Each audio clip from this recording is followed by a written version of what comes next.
In this last episode on the Crusades, we take a brief look at the Fifth through the Seventh Crusades and then an analysis of the Crusades as a whole.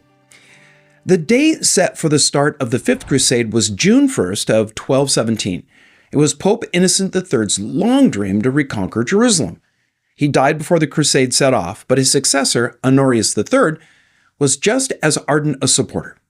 He continued the work begun by Innocent. The armies that were sent out accomplished much of nothing, except to waste a lot of lives. Someone came up with the brilliant idea that the key to conquering Palestine was to secure a base in Egypt first. You may remember that had been the plan for the Fourth Crusade. The Crusaders now made the major port of Damietta their goal. After a long battle, the Crusaders took the city, for which the Muslim leader Malik al Kameel offered to trade Jerusalem and all Christian prisoners that he held. The Crusaders thought that the Holy Roman Emperor Frederick II was on his way to bolster their numbers, and so they rejected the offer. Problem was, Frederick was not on the way. So in 1221, Damietta reverted to Muslim control. Frederick cared little about the crusade. After several false starts that revealed his true attitude towards the whole thing, the emperor decided that he'd better make good on his many promises and set out with 40 galleys, but only 600 knights. They arrived in Acre in September of 1228. Because the Muslim leaders of the Middle East were once again at odds with each other, Frederick convinced the aforementioned al Kameel to make a decade-long treaty that turned Jerusalem over to the Crusaders, along with Bethlehem, Nazareth, and the pilgrim route from Acre to Jerusalem. On March 19th of 1229, Frederick crowned himself by his own hand in the Church of the Holy Sepulchre in Jerusalem. This bloodless assumption of Jerusalem infuriated Pope Gregory IX, who considered control of the Holy Land and the destruction of the Muslims as one and the same thing. And so the church never officially acknowledged Frederick's accomplishments. He returned home to deal with internal challenges to his rule, and over the next decade and a half, the condition of Palestine's Christians deteriorated, and badly. Everything gained by the treaty was turned back to Muslim hegemony in the fall of 1244. The last two crusades, the Sixth and the Seventh, center on the career of the last great crusader, the King of France, Louis IX. Known as Saint Louis, he combined the piety of a monk with the chivalry of a knight, and he stands in the front rank of all-time Christian rulers. His zeal revealed itself not only in his devotion to religious ritual, but in his refusal to deviate from his faith, even under the threat of torture. His piety was genuine, as evidenced by his concern for the poor and the just treatment of his subjects. He washed the feet of beggars, and when a monk had warned him against carrying his humility too far, he replied, quote, "If I spent twice as much time in gambling and hunting as in such services, no one would find fault with me," unquote. Well, the sack of Jerusalem by the Muslims in 1244 was followed by the fall of the Crusader bases in Gaza and Ashkelon. In 1245, at the Council of Lyon, the Pope called for a new expedition to once again liberate the Holy Land. Though King Louis lay in a sickbed with an illness so grave that his attendants at one point put a cloth over his face, assuming that he was dead, he rallied and took up the Crusader cross. 3 years later, he and his French brother princes set out with 32,000 troops. A Venetian and Genoese fleet carried them to the island of Cyprus, where large-scale preparations had been made for their supply. They then sailed to Egypt. Damietta fell again, but after this promising start, the campaign turned into a disaster. Louis's piety and benevolence were not backed up by what we might call solid skills as a leader. He was ready to share suffering with his troops, but didn't possess the ability to organize them. Heeding the counsel of several of his commanders, he decided to attack Cairo instead of Alexandria, a far more strategic goal. The campaign was a disaster, with the Nile being choked with the bodies of slain crusaders. On their retreat, the king and the Count of Poitiers were taken as prisoners. The Count of Artois was killed, and Louis himself was captured. The humiliation of the Crusaders had rarely been so steep. Louis's fortitude shone brightly while suffering the misfortune of being held captive. Threatened with torture and death, he refused to renounce Christ or yield up any of the remaining Crusader outposts in Palestine. For the ransom of his troops, he agreed to pay 500,000 livres, and for his own freedom gave up Damietta and abandoned the campaign in Egypt. Clad in garments given by the Sultan in a ship barely furnished, the king sailed for Acre, where he ended up staying 3 years, spending huge sums on fortifications at Jaffa and Sidon. When his mother, who was acting as the queen regent in his absence, died, Louis was forced to return to France. He set sail from Acre in the spring of 1254. His queen, Margaret, and the 3 children born them in the East returned with him. So complete a failure might have been expected to destroy all hope of ever recovering Palestine. But the hold of the crusading idea upon the mind of Europe was still strong. Popes Urban IV and Clement III made renewed appeals, and Louis once again set out. In 1267, with his hand on a crown of thorns, he announced to his assembled nobles his purpose to go a second time on a holy crusade. In the meantime, news from the East had been of continuous disaster at the hand of Mohammedan enemies. That's what the Muslims were called at that time. And of discord among the Christians at the eastern end of the Mediterranean. In 1258, 40 Venetian vessels engaged in battle with a Genoese fleet of 50 ships off Acre with a loss of 1,700 souls. A year later, Templars and Hospitallers held forth in a pitched battle, not with the Muslims, but with each other. And then in 1268, Acre, greatest of the Crusader ports, fell to the Muslim Mamelukes. Louis set sail in 1270 with 60,000 into disaster. Their camp was scarcely pitched on the site of ancient Carthage on the north coast of Africa when a plague broke out.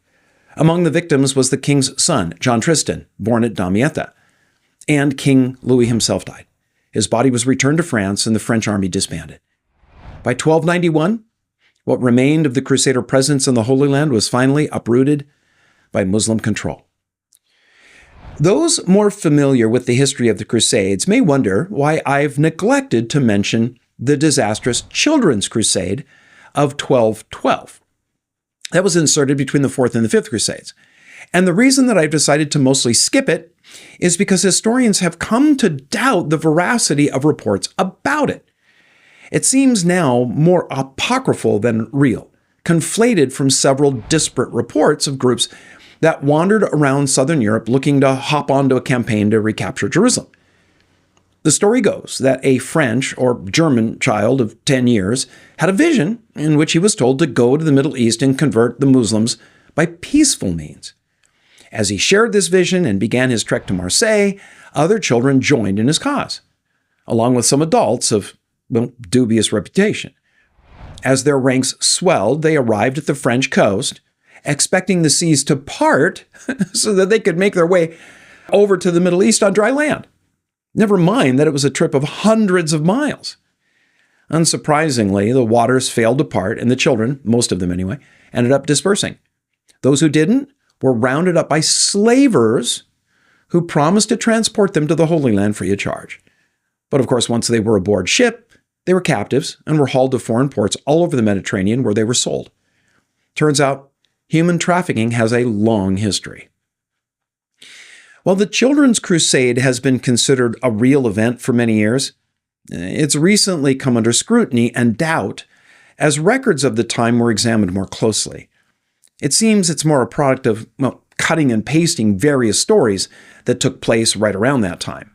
The children were in fact bands of Europe's landless poor, who had nothing better to do than wander around southern France and Germany, waiting for the next crusade to be called so that they could go and hopefully participate in the plunder of what they'd been told were rich eastern lands, but were in fact, by that time, war-weary and impoverished. I now offer some commentary on the Crusades. For centuries, Christians have tried to forget the Crusades, but critics and skeptics are determined to keep them a hot issue. Jews and Muslims have, most rightly I think, used the Crusades as a point of complaint. In more recent times, new atheists like Richard Dawkins, Christopher Hitchens, Sam Harris have wielded the Crusades like a crowbar and beaten Christians over the head with them. Isn't it interesting that these God deniers have to first assume biblical morality to then deny it? If they were consistent with their own atheistic beliefs, they'd have to find some other reason to declaim the Crusades than that it's wrong to indiscriminately kill people. according to their Darwinist evolutionary survival of the fittest motif, shouldn't they applaud the Crusades? After all, according to their way of thinking at progress, they were advancing the cause of evolution by getting rid of weaker elements of the race. But no, the new atheists don't use this line of reasoning because it's simply abhorrent. Instead, they have to first don a belief in Christian morality to attack Christianity. Talk about being hypocritical. And let's get our facts straight. The 20th century saw more people killed for secular and materialist political and ideological reasons than all previous centuries combined. Between the communists, Nazis, and fascists, well over 100 million were killed. Stalin, Hitler, and Mao Zedong were motivated by an atheistic agenda, one rooted in a social application of Darwinism. Karl Marx, the ideological father of communistic socialism, applied Darwin's evolutionary ideas to society and turned human beings into mere parts of a vast machine called the state. Anyone deemed a cog instead of a gear was to be removed so the machine could run as the leaders wanted it to. In the name of communism, Stalin killed at least 20 million. Mao, 70 million. Adolf Hitler was inspired by the atheist Friedrich Nietzsche's Darwinian concept of the Übermensch, the Superman, humanity's next evolutionary step. He justified the killing of 10 million, saying that the final solution was simply removing those who were hindering humanity's evolution. He employed an entire army of science-minded killers who believed that it was right and good to rid the world of human weeds, as they called the Jews, Slavs, homosexuals, the infirm, and anyone whose politics didn't align with the Nazis. It takes a colossal ignorance of history to neglect this. Yet scoffers ignore the facts because they destroy their premise that atheism has the moral high ground. An even more personal note here. When I've shared this at other times and places, I've had pushback from scoffers. But when I've challenged their challenge, asking them to state whether either my facts or reasoning are in error, they are unable to. Not liking what you hear isn't a cause to dismiss it. As calculated by historical evidence, the Crusades, Inquisition, and witch trials killed about 200,000 in all over a period of 500 years. Adjusting for population growth, that would have been about 1 million in today's terms. That's a mere 1% of the total killed by Stalin, Mao, and Hitler, and they did it in just a few decades. So let's keep the Crusades, as brutal as they were, and as utterly contrary to the nature and teaching of Christ as they were, in the proper historical perspective. No, I am not justifying the Crusades. They were totally, completely wrong. To turn the cross into a sword and slay with it is blasphemous and deserves loud repudiation by the church. But let's not forget that the Crusaders were human beings with motives not unlike our own. Those motives were mixed and often in conflict. The word crusade comes from taking the cross, after the example of Christ. That's why on the way to the Holy Land, the Crusaders wore the cross on their breast, and on the way home, they wore it on their back. But the vast majority of those who went crusading were illiterate, even most of the nobles. They weren't taught the Bible as Christians are today.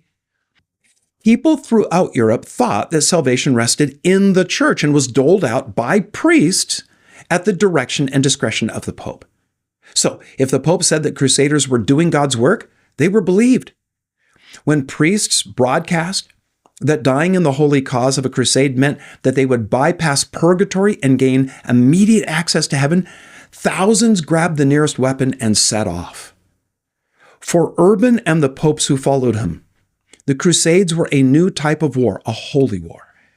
Augustine had laid down the principles of a just war centuries before. Those principles were: a holy war was to be conducted by the state. Its purpose was the vindication of justice, meaning the defense of life and property. And its code called for respect for non-combatants, civilians, that is, and prisoners. While these principles were originally adopted by the Crusaders when they set out on their first campaign, they tended to evaporate in the heat of the ordeal of the journey and the brutality of battle. The Crusades ignited horrible attacks on Jews. Even fellow Christians were not exempt from rape and plunder. Incredible atrocities befell the Muslim foe. As the Crusades progressed, occasional voices were lifted calling into question the propriety of such movements and their ultimate value. At the end of the 12th century, the abbot Joachim complained that the popes made crusades a pretext merely for their own advancement.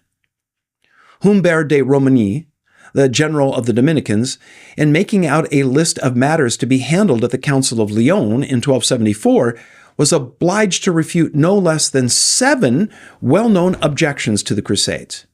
They included these. Number 1, it was stated that it was contrary to the precepts of the New Testament to advance religion by the sword.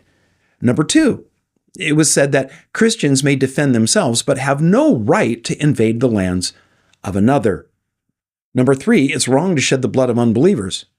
Number 4, the disasters of the Crusades proved that they were contrary to the will of God.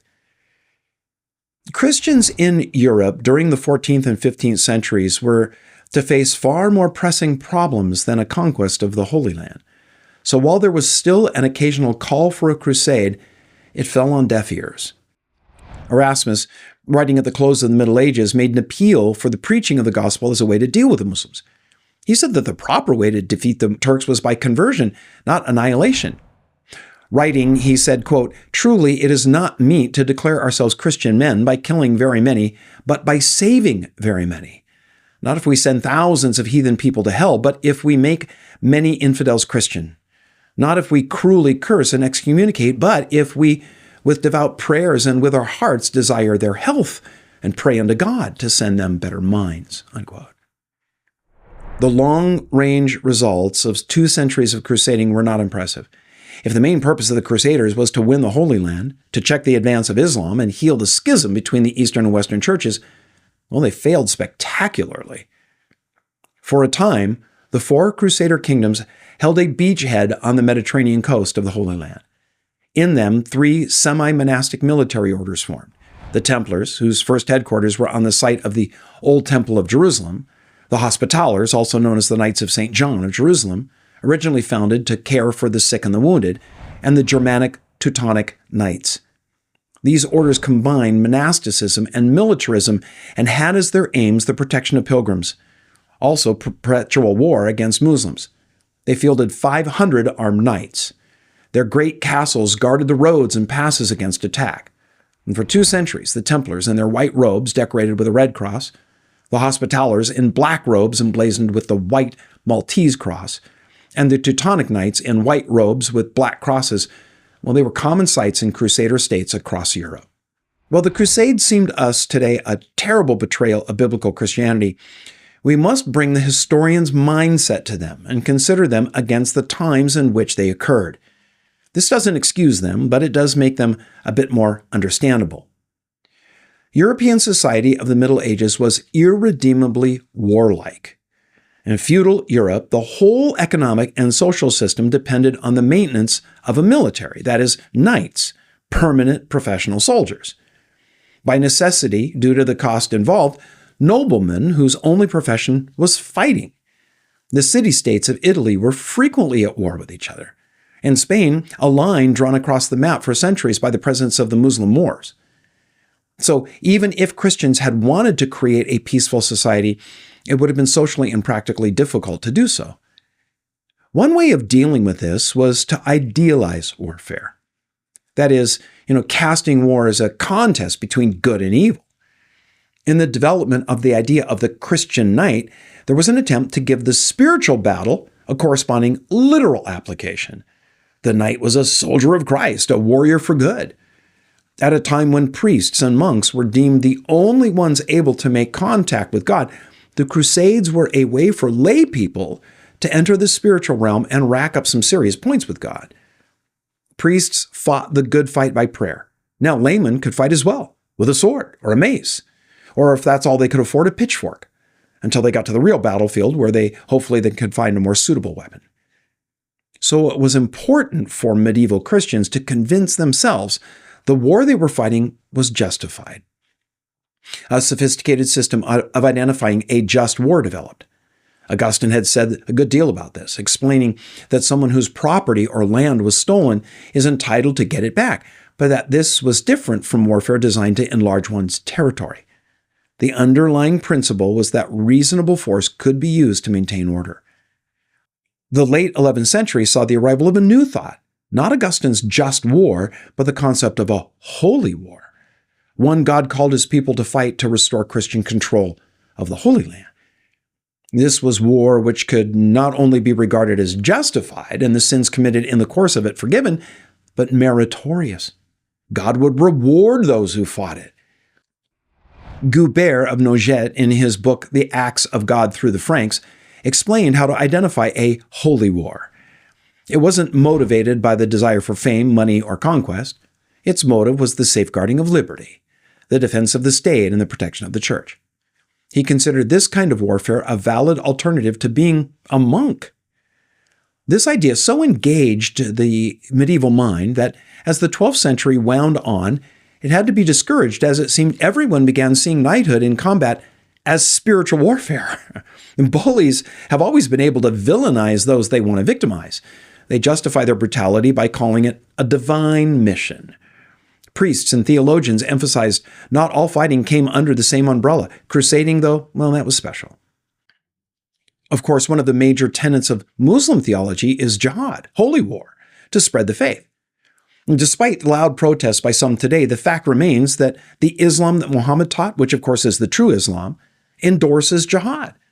How else did it spread from its desert base in Arabia across the Middle East, North Africa, and all the way into Europe in such a short time, if not but by the power of the scimitar? I find it interesting that modern Muslims decry the Crusades when it was their own bloody campaigns that took the lands the Crusaders sought to, what? That's right, reclaim. How could they reclaim something that wasn't claimed and conquered by Muslims previously?